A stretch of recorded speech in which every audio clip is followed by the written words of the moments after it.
Hello guys, welcome back to study. This is Dheeraj Kumar. अभी हम लोग अग्निवीर, नेवी, एसएसआर, एमआर के टॉप जीके का जो हम लोग टॉप 5 एंड जीके सीरीज चला रहे थे उसको कंटिन्यू करेंगे। पार्ट 2 है अपना ये। और इस पार्ट को चलने दो ऐसे ही, क्योंकि आपको पता ही है 10 पार्ट अगर इसका आ जाता है ना, वो मतलब 10 वीडियो जिसके आ जाते हैं, तो मेरे हिसाब से 60 to 70% जीके आपके यहीं पे तैयार हो जाते हैं बिना किसी पैसे को खर्च किए। आराम से समझ लो 60 to 70% जीके आपके यहीं से एकदम आने वाले हैं बिना किसी पैसे को, एक सिंगल रुपीज भी खर्च नहीं करना पड़ेगा। 60% जी के, चाहे एमआरओ चाहे एसएसआर हो, आपका कवर होगा यहीं से। ठीक है, अब दूसरा सवाल नहीं। दूसरा सवाल तो सर 100% कैसे होगा? तो 100% के लिए थोड़े से पैसे खर्च कर सकते हो या फिर बुक से पढ़ सकते हो। अब बुक में या तो आप लूसेंट प्रीफर करो, ठीक है, या फिर हमारी पीडीएफ पढ़ सकते हो। जीके का, साइंस का, जो भी चीज़ है आप उसको पढ़ो और आपके एग्जाम में श्योर है कि वहां से क्वेश्चन आ रहे ही आने वाले। ठीक है, उन पीडीएफ्स को बाई करने के लिए मैं आपको व्हाट्सअप नंबर देता हूँ। देखो, एसएसआर के लिए और एमआर के लिए सारी पीडीएफ तो नहीं है। एमआर की मैथ की पीडीएफ, ऐसे एमआर की साइंस की पीडीएफ और जीके की पीडीएफ, ठीक है, ये 3 पीडीएफ है। साथ में करंट अफेयर भी है। ये 4 पीडीएफ एमआर की हमारे पास है। अगर एसएसआर का कहोगे तो वो कैप की पीडीएफ हमारे पास है।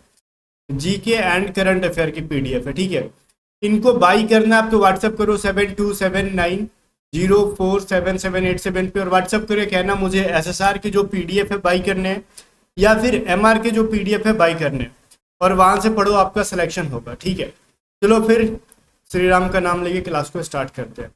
सबसे पहले कह रहा है भारत की पहली महिला राष्ट्रपति कौन थी? अब कुछ लोग कहेंगे ना कि ये होंगी श्रीमती प्रतिभा देवी सिंह पाटिल। आपके दिमाग में इनका नाम आ रहा होगा। ठीक है, अगर ऐसा आप सोच रहे हो तो बिल्कुल सही सोच रहे हो। ठीक है, तो करेक्ट आंसर है प्रतिभा पाटिल या फिर श्रीमती प्रतिभा देवी करके इनका नाम था। तो प्रतिभा पाटिल आप याद रखो। ठीक है, तो चलो फिर, भारत में राष्ट्रपति का कार्यकाल कितने वर्षों का होता है? तो राष्ट्रपति बताओ कितने साल के लिए होते हैं? वो 2 साल 3 साल, तो ऑब्वियसली वो 5 साल के लिए ही होते हैं। चाहे वो प्रधानमंत्री हो, राष्ट्रपति हो, वो 5 साल के लिए ही आते हैं। भारत में अधिकतम जनसंख्या वाला राज्य क्या है?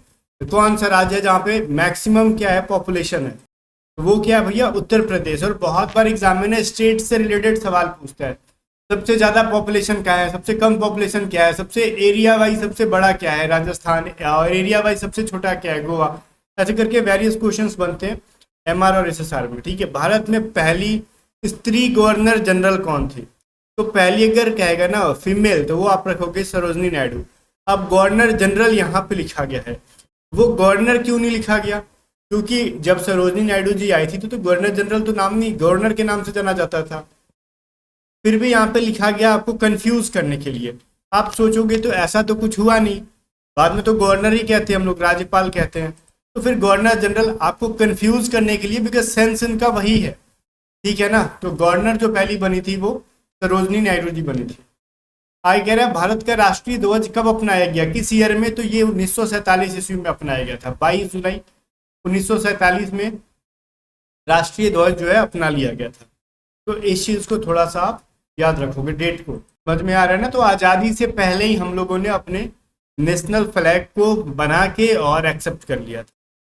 ठीक है, तो ये चीज आप थोड़ा सा याद रखोगे। उस दिन क्या था, संविधान सभा का बैठक था और उसी में 22 जुलाई 1947 को एक्सेप्ट किया गया था। ठीक है, देखो, और ये पूछ सकता है कि राष्ट्रीय ध्वज जो है उसको डिजाइन किसने किया था? तो उनका नाम था पिंगली वेंकैया। ठीक है, तो पिंगली वेंकैया ने इनको रेडी किया था, ध्वज को रेडी किया था। आगे कह रहा है भारत के पहले उपराष्ट्रपति कौन है? देखो, अगर राष्ट्रपति पूछे पट से बता देते हो, प्रधानमंत्री पूछे पहला, पट से बता देते हो। ठीक है, चलो बताओ पहले राष्ट्रपति कौन थे और पहले प्रधानमंत्री कौन थे? मैं वीडियो में बता दूंगा, टेंशन नहीं लो। बट अगर उपराष्ट्रपति पूछे तो नहीं बता पाते, तो ये याद रखोगे राधा कृष्णन जी थे। सर्वपल्ली राधाकृष्णन जी जो थे वो सबसे पहले वाइस प्रेसिडेंट थे। योजना आयोग का प्रतिस्थापना किससे हुआ? योजना आयोग, ठीक है, अभी जो जाना जाता है योजना आयोग, वो एक और नाम उसका क्या है, नीति आयोग। आपने नाम सुना होगा। ठीक है, जिसके प्रमुख कौन होते हैं? तो प्रधानमंत्री। मतलब पूछेगा तो कौन है नीति आयोग के प्रमुख? अच्छा, आपको आंसर मैं दिखा दूं, नीति आयोग। ठीक है, तो आप कहोगे श्री नरेंद्र मोदी जी हैं। अब नीति का फुल फॉर्म क्या होता है? तो ये देखो, नीति का फुल फॉर्म होता है ना नेशनल इंस्टीट्यूट फॉर ट्रांसफॉर्मिंग, ठीक है, इंडिया, IB है ना, national institute for transforming India, ये आयोग है। और आई होप गाइस इसकी चीफ मैंने बता दी। और इसके बैकग्राउंड के बारे में अगर थोड़ा सा आप जानना चाहते हो तो बस सिंपल से बात जानो कि देखो, मोदी जी के आने से पहले इसको योजना आयोग के नाम जाना जाता था, बट 2015 में मोदी जी ने क्या किया, उसका नया नाम नीति आयोग कर दिया, और कुछ नहीं। इसके अलावा आपको ज़्यादा कुछ जानने की जरूरत नहीं है, इतना सफिशियंट आपके एग्जाम। राज्यसभा का उम्मीदवार होने के लिए मिनिमम कितनी एज होनी चाहिए, तो राज्यसभा के लिए हमेशा आपको 30 ईयर्स होने चाहिए। देखो इंडिया में 2 हाउसेज हैं, एक है अपर हाउस, एक है लोअर हाउस, ठीक है। एक होता है राज्यसभा, ठीक है, और एक थोड़ा सा मैं नीचे लिखता हूँ उच्च सदन, ठीक है, जिसको इंग्लिश में कहते हैं हम लोग, ध्यान से सुनना बहुत इंपॉर्टेंट है, अपर हाउस, जिसको कहते हैं हम लोग राज्यसभा, ठीक है। अपर हाउस किसको कहते हैं, राज्यसभा को। एक होता है ना निम्न सदन, ठीक है, निम्न सदन, इसको क्या कहते हैं हम लोग, लोअर हाउस, ठीक है। ये होता है लोकसभा। अब आपके दिमाग में आ रहा होगा सर जी कहीं कुछ गलत तो नहीं बोल रहे हो ना, हमने लोकसभा को बड़ा जानते हैं, हमको लगता है कि लोकसभा बड़ा होगा तो ये अपर हाउस होगा और राज्यसभा छोटा होगा तो इसको निम्न हाउस, ये निम्न सदन के नाम से। ऐसा नहीं है, आप जो सोचते हो उसका उल्टा सोचते हो। राज्यसभा ये उच्च सदन के नाम से जाना जाता है, ठीक है, और लोकसभा निम्न सदन के नाम से जाना जाता है। और राज्यसभा के उम्मीदवार होने के लिए मिनिमम आपके पास कितना एज होना चाहिए, 30 ईयर्स का। वैसे ही आपका जो लोअर हाउस है लोकसभा, इसके लिए आपको मिनिमम 25 ईयर्स के। सारे VBI क्वेश्चंस मैंने बताए भैया, आपको नोट्स करते जाओ आपने। जैसे आपने अपर हाउस किसको कहते हैं, राज्यसभा को, राज्यसभा के लिए आपको बनना चाहिए मिनिमम 30 ईयर्स। निम्न सदन पूछता है किसको कहा जाता है, कहोगे लोकसभा को, या फिर पूछेगा लोकसभा के लिए मिनिमम कितना एज, 25 ईयर्स। अगर ये सभी चीजें नहीं पता है तो फिर प्रॉब्लम है। 3-4 क्वेश्चन यहाँ से बनते हैं घूम फिर के, कुछ भी एग्जाम में आ सकता है, इसलिए मैं इसके रिलेटेड सब कुछ बोल देता हूँ, ठीक है।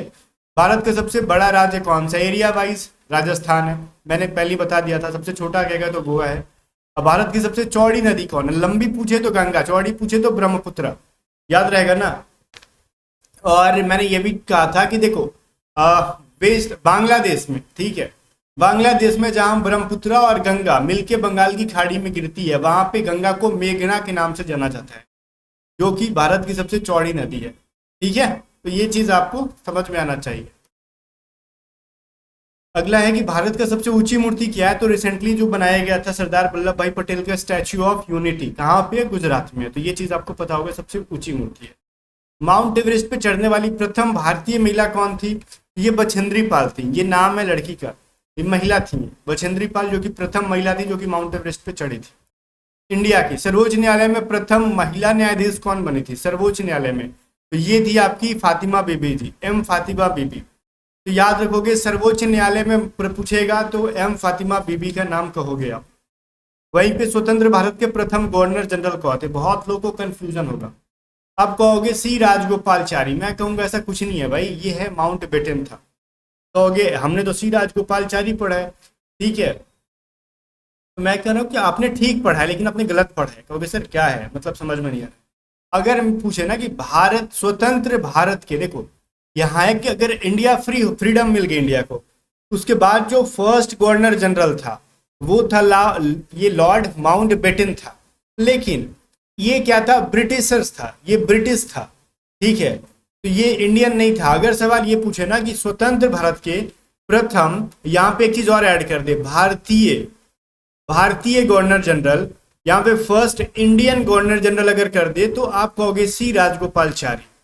अगर ये इंडियन वर्ड ना आए, खाली इंडिया का पूछे, तो इंडिया के तो ठीक है, दोनों इंडिया के ही थे, स्वतंत्र भारत के, फ्रीडम इंडिपेंडेंट इंडिया के, बट C राजगोपालचारी भारतीय थे, इंडियन थे, बट ये लॉर्ड माउंट बेटन था, ये इंडियन नहीं था, ब्रिटिशर्स था। तो सिर्फ प्रथम पूछे, सिर्फ फर्स्ट गवर्नर जनरल पूछे तो माउंट बेटन, अगर इंडियन गवर्नर जनरल पूछे तो C राजगोपालचारी। कह रहा भारतीय राष्ट्रीय कांग्रेस के प्रथम अध्यक्ष कौन थे, तो भारतीय राष्ट्रीय कांग्रेस के प्रथम अध्यक्ष कौन थे, मैंने ये चीज पढ़ाया था आपको, रमेश चंद्र बनर्जी, जो कि WC बनर्जी के नाम से हम लोग जानते हैं, ठीक है। और भारतीय राष्ट्रीय कांग्रेस की स्थापना मैंने पार्ट 1 में पढ़ाई थी, कब हुई थी, वो आपको ना ईयर बताने हैं, डेट नहीं पता कोई दिक्कत नहीं है, ईयर बताओ किस साल में हुई थी, साथ साथ में कमेंट करते जाओ, मैं उनको हार्ट दे दूंगा, ठीक है। और एक चीज मैंने पढ़ाया था कि देखो कांग्रेस की स्थापना के लिए सुझाव किसने दिया था? एक डफरिन नाम का था गवर्नर जनरल, उसने दिया था। ये सारे सवाल बनते हैं मिला जुल के, एग्जाम के लिए इंपॉर्टेंट। भारत में सबसे कम जनसंख्या वाला स्टेट कौन है? सिक्किम है। ठीक है। सबसे ज्यादा वाला मैंने बोला यूपी है। पॉपुलेशन वाइज सबसे लोअर वाला है सिक्किम है। सबसे एरिया में ज्यादा क्या है भैया? राजस्थान है। एरिया में कम क्या है भैया? गोवा है। ये सभी चीजें आपको याद रखनी है। प्रथम महिला मुख्यमंत्री पूछे आपसे, सुचेता कृपलानी। कुछ लोग ना यहाँ पे सरोजनी कह देते हो, सरोजनी नायडू। ठीक है। तो वो क्या थी? गवर्नर थी ना, वो राज्यपाल थी। बट यहाँ पे आपसे प्रथम मुख्यमंत्री पूछ रहा था, दोनों में फर्क समझना। कह रहा भारत के प्रथम लोकसभा के अध्यक्ष, भारत के लोकसभा, मैंने उल्टा बोल दिया, भारत के लोकसभा के प्रथम अध्यक्ष कौन थे? तो ये थे जीवी मालवलकर, मतलब मावलंकर। कहोगे जीवी क्या बोल दिया सर? तो गणेश वासुदेव मावलंकर। ठीक है। इनको शॉर्ट में कहीं कहीं जीवी मावलंकर भी लिख देता है। अब उसको देख के कंफ्यूज नहीं होना है। जी से गणेश, वी से वासुदेव। गणेश और वासुदेव, वासुदेव कहते हैं कृष्ण जी को, गणेश जी तो जानते ही। ठीक है। 69 कह रहा है दोहरा शतक बनाने वाला प्रथम भारतीय महिला क्रिकेटर कौन थे? तो नाम तो पता होगा, मिताली राज का। ठीक है। 70 कह रहा है भौतिक विज्ञान में नोबेल पुरस्कार पाने वाले प्रथम भारतीय। यहाँ से बहुत सारे क्वेश्चन बनेंगे। ठीक है। अगर भौतिक विज्ञान हटा दे, इन फिजिक्स हटा दे, तो फिर हो जाएगा, अगर इंडिया का फर्स्ट इंसान जिसको नोबेल पुरस्कार मिला वो थे रविन्द्रनाथ टैगोर। अगर भौतिक विज्ञान में कहे तो चंद्रशेखर वेंकट रमन को मिला था। ठीक है। चंद्रशेखर वेंकट रमन को मिला था। फिजिक्स में ये फर्स्ट पर्सन नहीं थे जिनको नोबेल मिला था, फिजिक्स में फर्स्ट पर्सन थे जिनको नोबेल मिला था। लैंग्वेज को समझना। ठीक है। और खाली अगर नोबेल पुरस्कार पूछेगा कि नोबेल पुरस्कार प्राप्त करने वाले फर्स्ट कौन थे, तो रविन्द्रनाथ टैगोर। ठीक है। जिन्होंने जनगण मन की रचना की है। और एक सवाल और बनता है रविन्द्रनाथ टैगोर से कि रविन्द्रनाथ टैगोर ने इंडिया के राष्ट्रगान नेशनल एंथम के अलावा और किस देश का राष्ट्रगान को लिखा है? वो है बांग्लादेश, जिसको जानते हैं हम लोग। बांग्लादेश का राष्ट्रगान क्या है? अमार सुनार बंगला। ठीक है। ये चीज है, बहुत इंपॉर्टेंट है, बिकॉज वो इंडिया से रिलेटेड है, तो सवाल पूछता है आपके एग्जाम में, और पूछा भी था। ठीक है ना। आगे देखो 72 है निम्नलिखित चिकित्सा में नोबेल पुरस्कार। देखो अब ये चिकित्सा में पूछ रहा। पहले हमने वेंकट रमन जी का फिजिक्स में पढ़ा, सिर्फ नोबेल पुरस्कार सबसे पहले मिला टैगोर जी को, चिकित्सा में मिलेगा, फिजिक्स में मिला वेंकट रमन को, चिकित्सा में मिला अरविंद खुराना जी को। ठीक है। तो ये बहुत बड़े डॉक्टर थे, साइंटिस्ट थे इंडिया के। तो इनको में चिकित्सा में सबसे पहले अगर कोई इंडियन को मिला है, देखो वर्ल्ड में नहीं, इंडिया में पूछा जा रहा है। ऐसा नहीं समझ लेना ना कि पूरे वर्ल्ड में मेडिसिन के मामले में अगर किसी को मिला तो अरविंद, नहीं, वो गलत बात है। वो इंडिया में अगर सबसे पहले अगर आपको कहा जाए कि चिकित्सा में मेडिसिन के एरिया में फील्ड में दी गई किसी को नोबेल प्राइज, वो अरविंद खुराना जी थे। ठीक है। 3 क्वेश्चन थे, बहुत इंपॉर्टेंट थे। इंडिया का पहला नेशनल फिल्म म्यूजियम कहाँ पे खुला है? वो मुंबई में है। ठीक है। ऐसे भी याद रहेगा, नेशनल फिल्म वगैरह, मतलब जैसे बॉलीवुड फेमस था जो कि बर्बाद होने के कगार पे है धीरे धीरे बॉलीवुड, तो खैर वो सभी चीजें साइड है। तो जो बॉलीवुड म्यूजियम जो थी, या फिर बॉलीवुड कहाँ से रिलेटेड है, तो मुंबई से, और वो म्यूजियम भी मुंबई में खुली है। ठीक है। अब मैंने क्यों बोला? क्योंकि मेरे को बॉलीवुड बिल्कुल पसंद नहीं है। ठीक है। जिस तरीके की फिल्में बनाई जाती है, बाकी south industry day by day grow कर रही है, करेगी भी आगे चल के। आगे कह रहा वह सबसे पहला भारतीय कौन है जिसने फास्टेस्ट 100 ओडीआई विकेट का लक्ष्य बनाया? अच्छा, ये क्या था भैया? फास्टेस्ट था ना यहाँ पे। ठीक है। चलो, जो 100 ओडीआई में वनडे, ठीक है, इंटरनेशनल में जिसमें पूरे 100 विकेट्स लिए, उनका नाम बताओ। ट्रिकी है थोड़ा सा। मोहम्मद शमी, शायद किसी ने एक्सपेक्ट नहीं किया होगा।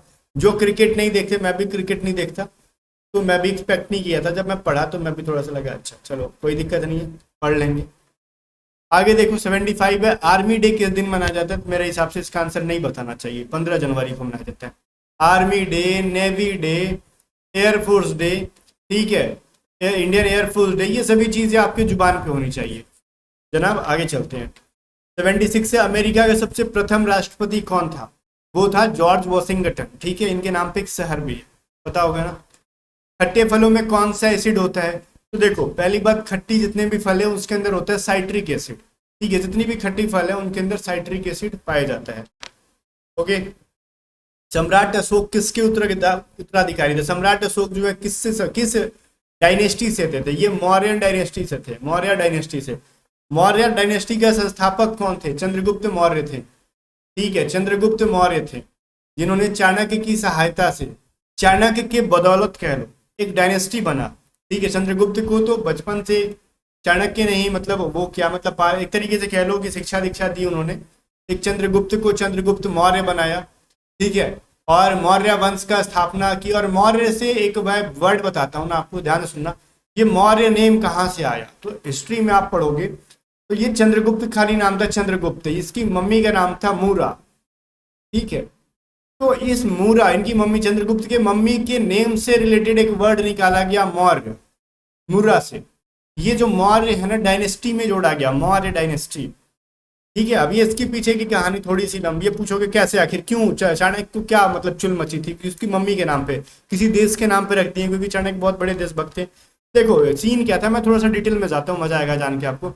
मूरा एक ऐसी औरत थी जो कि बहुत गरीब थी एट ए टाइम, जब चंद्रगुप्त को ले जा रहे थे वो। और उस समय उनके पास सिर्फ एक चंद्रगुप्त ही था जो उनका सहारा था। और चंद्रगुप्त बहुत ही मतलब होनहार बच्चा, चाणक्य को वो देना नहीं चाहती थी। चाणक्य जब ले गए तो उनको बताया, चाणक्य ने बताया, आचार्य चाणक्य ने मूरा को, कि देखो आपका बच्चा जो है होनहार है, इनको हम ले जाएंगे, अखंड भारत बनाएंगे, हमारे सपने बड़े हैं। हाँ, आपके नाम को, अगर आपका नाम जो है हम इतिहास में अमर करेंगे।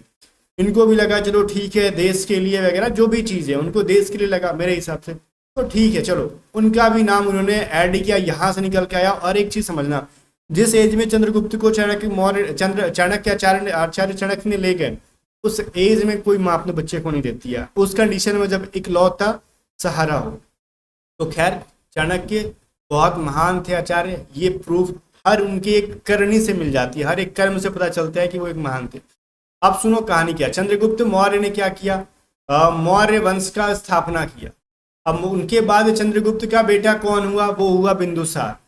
ठीक है, अब बिंदुसार ने क्या किया भैया? चाणक्य को भगवा दिया, घर से निकाल दिया। ठीक है, बाद में उसको पछतावा हुआ, उसने गलती किया तो चाणक्य आए नहीं। खैर, बिंदुसार का बेटा हुआ अशोक। ठीक है, मतलब चंद्रगुप्त के बाद जो गद्दी का शासन लिया बिंदुसार ने, जो कि मगध को बहुत ही हाई लेवल पे पहुंचाया बिंदुसार। बिंदुसार के बाद जो है अशोक। ठीक है, अशोक भी एक महान सम्राट थे, आपको पता होना चाहिए। और एक चीज अभी भी देखा होगा आपने, अशोक का स्तंभ कहाँ से लिया गया? तो अशोक के कहीं ना कहीं साक्ष्य है वहां पे, मगध जो कि बिहार में था। भारतीय संविधान को पहली बार कब संशोधित किया गया? तो वो किया गया 1950 में।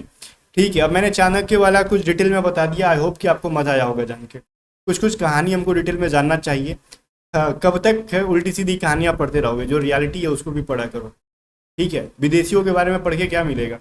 सिंधु घाटी सभ्यता का बंदरगाह कहाँ पर था? देखो बंदरगाह तो वैसे एक नहीं था, ज्यादा था, बट जो मेन था वो लोथल था। ठीक है, जो मेन था, जो बड़ा था, वो लोथल था। आगे है इसरो के हेडक्वार्टर्स। ठीक है, इसरो के हेडक्वार्टर्स के बारे में पूछेगा कहाँ पे है, तो बेंगलोर के अंदर है। ये सभी बहुत इंपॉर्टेंट क्वेश्चन बनते हैं। ओके, आगे देखते हैं अगला सवाल क्या है। संसद में कौन दो हाउसेज? अब मेरे हिसाब से आपको इसका आंसर पता होगा। अब अगर इसका आंसर गलत किए तो फिर मतलब लात जूता खाने वाला काम होगा। लोकसभा और Rajya Sabha, lower house upper house दोनों मैंने क्लियर कर दिया, एजेस बता दी हैं आपको, दोनों के लिए क्या एज रिक्वायर्ड होती है। ठीक है, कह रहा है भारत का सबसे छोटा राज्य, वो चीज़ें मैं शुरू से बोलते आया हूँ, गोवा। एरिया वाइज कह रहा है, छोटा पूछ रहा है तो एरिया से ही पूछेगा। साइज, भारतीय संविधान में कितनी भाषाएं हैं? पिछली क्लास में बताई थी, टोटल 22। किस अनुसूची में है? ये चीज़ आप कमेंट करके बताओगे, पिछली क्लास में पढ़ाई थी मैंने। गुप्त काल में कौन सी गुफाएं निर्मित की गई? गुप्त काल में जो कौन सी गुफाएं? अच्छा, वो अजंता की गुफाएं बनाई गई थी गुप्त काल के दौरान, याद रखोगे आप।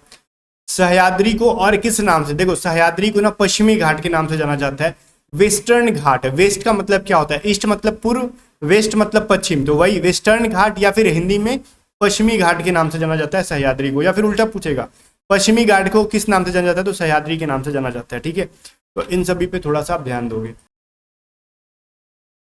अगला क्वेश्चन है, भारत की सबसे पुरानी पर्वत श्रृंखला। कहोगे पुरानी, ठीक है, हो सकता है कि हिमालय इतनी बड़ी है, हिमालय नहीं, हिमालय जो है ना नहीं है। ठीक है, हिमालय पुरानी नहीं है, वो नहीं है, जो पुरानी है वो अरावली है। ठीक है, अरावली का विस्तार मैंने बताया था, दिल्ली से गुजरात के बीच में है, मेनली दिल्ली गुजरात के बीच में, जिसमें कि आपका राजस्थान वगैरह भी पड़ जाता है, तो मेन पार्ट इसका राजस्थान में ही है।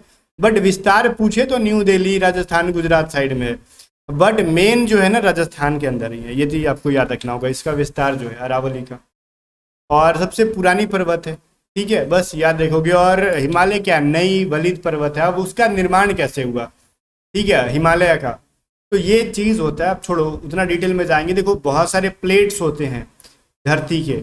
अब ये जो एक प्लेट है ना, वो चढ़ गया दूसरे प्लेट पे, ये फोल्डेड होके यहाँ पे क्या हुआ, एक बहुत बड़ा हिमालय का निर्माण, पर्वत का निर्माण किया, जिसका नाम हिमालय है।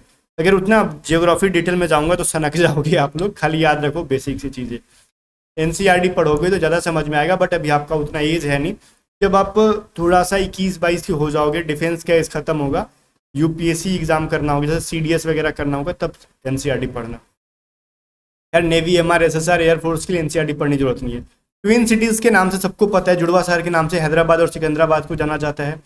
भारत में रक्षा मंत्री कौन अभी वर्तमान में, सबको पता है ना, वो राजनाथ सिंह है। महात्मा गांधी की हत्या कब हुई थी, ये हुई थी 30 जनवरी 1948 को, और किसने की थी, नाथूराम गॉडसे ने की थी। अब क्यों की थी क्या, उसके ऊपर मैं कमेंट नहीं करूंगा, बिकॉज अपना अपना राय होता है हर किसी का, ठीक है। आगे देखो, वो प्राचीन नाम क्या है, जिसे देखो पटना का पुराना नाम क्या है, मैंने बोला था आपको, मगध, पाटलिपुत्रा, ठीक है, ये मगध में ही था। मगध की राजधानी थी पाटलिपुत्रा, जो पटना को जाना जाता था पाटलिपुत्रा के नाम से। 1930 की प्रसिद्ध नमक, जो नमक दो बार लिख दिया, जो नमक सत्याग्रह था ना, उसका क्या नाम था, डांडी मार्च के नाम से जाना जाता था, ठीक है। चलो, किसने सीमांत गांधी, तो मैंने पिछली क्लास में बताई थी, खान अबुल गफार खान को सीमांत गांधी के नाम से जाना जाता है। कौन सा भारतीय स्वतंत्र पहला, वो देखो भारत का पहला स्वतंत्र, देखो भारतीय, कौन भारतीय स्वतंत्र भारत का पहला गवर्नर जनरल, भारतीय ऐड हुआ ना इंडियन, तो सी राजगोपालचारी थे, ठीक है, चक्रवर्ती राजगोपालचारी।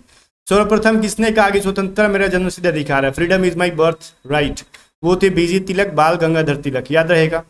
फिर है मोहनजोदाड़ो को अन्य किस नाम से, तो मृतकों का टीला, माउंट ऑफ डेड, मृतकों का टीला, वहां पे लाशों की ढेर लगी हुई थी, इसके वजह से मृतकों का टीला के नाम से जाना था। रीजन था, उसके पीछे भी बहुत सारी चीजें। देखो दो चीजें, बहुत ज्यादा बाढ़ आया तो लोग देखो अलग अलग मानते हैं। कुछ लोग कहते हैं ना कि बहुत ज्यादा बाढ़ आया तो बहुत सारी लाशें, ऐसा नहीं था। हुआ क्या था ना, देखो सिंधु सभ्यता में कहीं कहीं पे लाशों को जलाने की प्रथा थी, जहाँ पे जलाई गई वहां पे ब्लास्ट का तो अवशेष बचा नहीं, राख बन गया। और कहीं कहीं थी ना कि दफनाने की प्रथा थी, तो जहाँ दफनाई गई तो एक के ऊपर एक दफनाते गए, और इतनी ज्यादा हुई कि वहां पे कुछ लोग ऐसा मानते हैं इतिहासकार की बहुत ज्यादा लाशें दफनाई गई, तो वहां पे ये जो रूल चला, मृतकों का टीला बना। लेकिन कुछ लोग ऐसा मानते कि नहीं, वहां पे जो सडनली वो आया ना, क्या कहते हैं, मतलब अचानक से वहां पे बाढ़ वड़ आया तो लोग मर गए, बहुत सारे मिले, इसकी वजह से माना जाता था। बट ऐसा क्या रियलिटी है अब एग्जैक्टली 100% नहीं बता सकते, ठीक है, अभी भी विरोध है इसके अंदर। शाहनामा किसकी कृति है, फिरदौस की, आंसर आपको दिख रहा हो यहाँ पे, ठीक है, आंसर छुपा नहीं पाया मैंने इसका। आगे फतेहपुर सिकरी की स्थापना का श्रेय किसको जाता है, अकबर को। फतेहपुर सिकरी की स्थापना किसने की थी, अकबर ने। राज्यसभा को अस्थायी सदन कहा जाता है क्योंकि इसको भंग नहीं किया जा सकता, ठीक है, राज्यसभा को अस्थायी सदन कहा जाता है क्योंकि इसको भंग नहीं किया जा सकता। राज्यसभा के सदस्य होने के लिए 30 ईयर चाहिए मिनिमम, और राज्यसभा एक अपर हाउस या फिर उच्च सदन के नाम से जाना जाता है, ठीक है। यदि राष्ट्रपति का पद खाली है तो कितने समय के अंदर उसको भरना जरूरी है, तो 6 महीने के अंदर किसी भी कीमत पे भरना उसको जरूरी है, ठीक है। बाकी जनाब मिलते हैं नेक्स्ट वीडियो में, तब तक के लिए व्हाट्सएप करो 7279047787 और जाके व्हाट्सएप करके PDF बाई कर लो।